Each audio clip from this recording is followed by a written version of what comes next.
Hey guys, welcome to another Churchly tutorial. We are talking all things widgets. We've gone through this entire section up here labeled basic.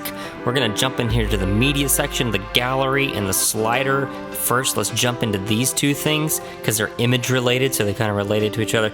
Let's add a new block, so you can just hover over the last block here and say add block. We're gonna do an empty block, so we just have an empty space. One column here is empty.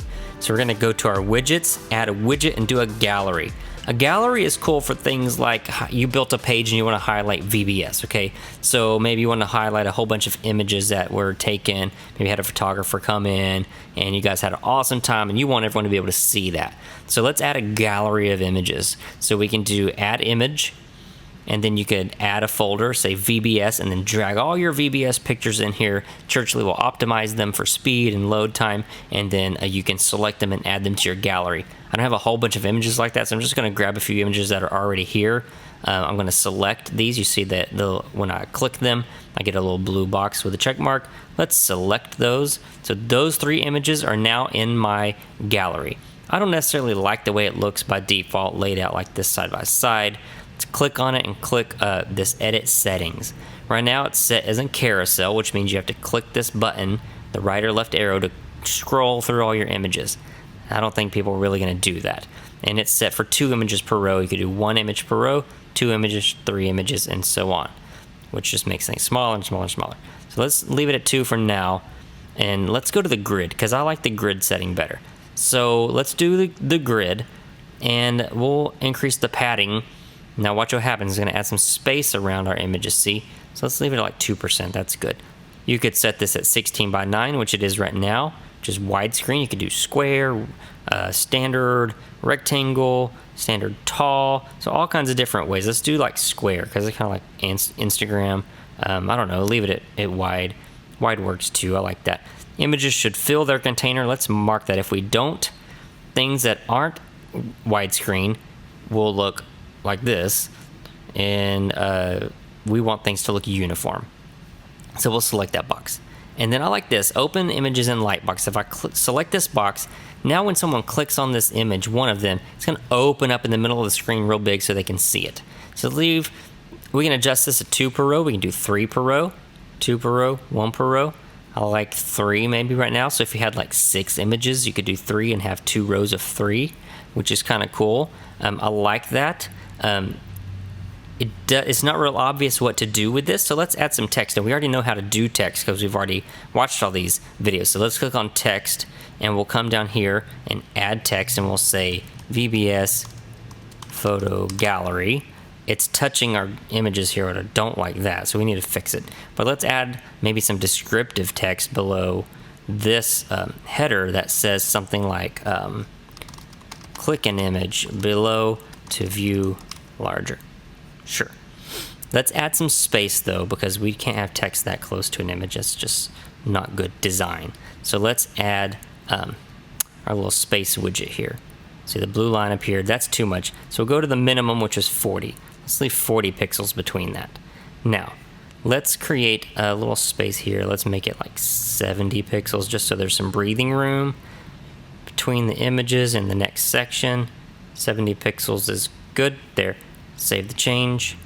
Let's click our little preview, and bam, there's what we created. Have a little breathing room we created, our text, our descriptive.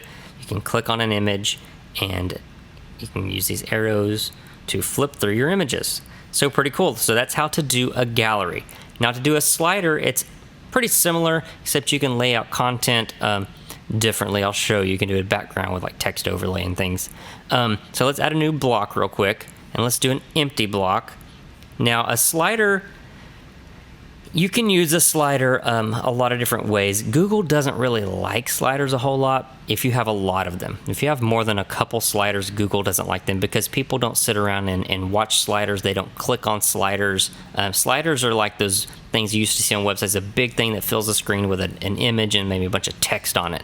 And then you have to click through them and keep watching and watching and watching all these slides go by. But no one does that, so Google rates sites lower on the search engine results.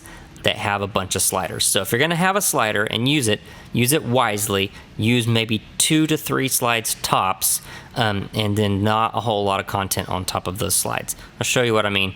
You could use this to say like welcome to a certain page, or give someone some quick instruction. So here's a slider. We're going to drag it into our content. It's just this box right now. We're going to add some slides. Here's our slides. So here's our first slide. It's this blank window. It's just an empty screen. So let's set an image background.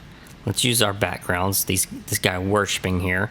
That's cool. Let's add a layer here in the bottom left, which can be an image. So if you need to create maybe a small PNG file that has transparency, you could put that in here, or text layer, or even video. Let's do text, because that's probably what you'll use anyway. We'll say something like, welcome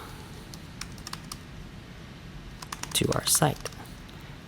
Let's highlight it, make it Montserrat, which is like our header text. Let's make it white so it shows up on top of our image. And let's make the font size like 72. Why not? Let's also center it. Confirm. You can click this and drag it around, move it around where you want it. Hit confirm. There's your first slide. I don't like how small it is. Let's go to our block and let's resize the container. So right now it's boxed. That means it's got all this space beside it, right? So let's do it full width. Whoa, cool. So that makes it as wide as your browser. And then we can come down here and make it even bigger so it's a little more substantial. Okay, so let's click on it, and we can do styling, and we can make the animation go longer as far as whenever things are animating in. Slide duration, right now it's at 8,000 milliseconds, or 8 seconds. Let's do transitions. Could like do a box fade, and we'll see what that is. Could show a timer at the bottom, and navigation arrows, which is cool. So let's add another slide so that we know exactly what we're doing here. Second slide, we'll make it like a background color. How about that? We'll do orange. And let's do a text layer again. That's fine. We can say something along the lines of, let's see, check out our latest messages online now. Let's center that text. Let's make it white. Let's make it Montserrat, because that's our brand. That might be different for you. Let's make it 72 as well. We can have it all these different transitions. So bounce, let's see what bouncing does for us. Let's confirm it. Let's move it here to the middle, and let's confirm it. See, that's about the middle. Let's our latest messages now. Confirm. Now let's save it and preview what we did. So that's website preview. Scroll down. Welcome to our site. We have these arrows here. We also have a timer. See it moving? It'll go to the next one for us. Check out our latest messages online now. Okay. You can use the arrows. There's the first one. Welcome to our site. So you can use this slider at the top. You can use it wherever you'd like to just provide information or images that rotate. Maybe you've created some stuff in Photoshop that has text and different things on it. You could drop them in here. So your imagination is your only limitation. I'm not a huge fan of them, so we don't incorporate them into our designs by default, but they're there for those of you who are like, I need a slider. So it's there. If you want to use it, see, I'm deleting it.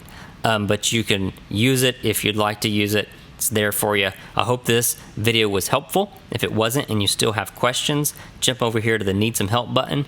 You can find answers to your questions. You can ask questions here. You can email us. And if we're available for chat, a box will show up here that says chat with us now. You can click on that and get some help almost instantly. So thanks so much for watching this video. We look forward to seeing you in the next video.